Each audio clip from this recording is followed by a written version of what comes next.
Hi everyone. ఇప్పుడు ఆలు టమాటా curry ఎలా చేయాలో చూద్దాం. ఫస్ట్ గిన్నె తీసుకొని పోపు వేసుకోవాలి.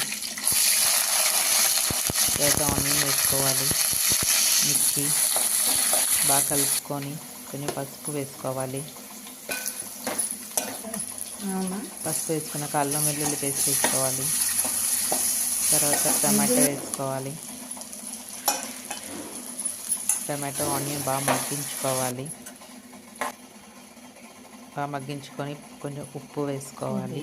తర్వాత కొంచెం కొత్తిమీర వేసుకొని బాగా కలుపుకోవాలి. తర్వాత ఆలు ఉడకబెట్టైనా వేసుకోవచ్చు, లేకపోతే డైరెక్ట్గా కట్ చేసైనా వేసుకోవచ్చు ఉడకబెట్టకుండా. సో ఇక్కడైతే మేము ఉడకబెట్టాం. తర్వాత టమాటో బాగా మగ్గాక కొంచెం కారం వేసుకోవాలి.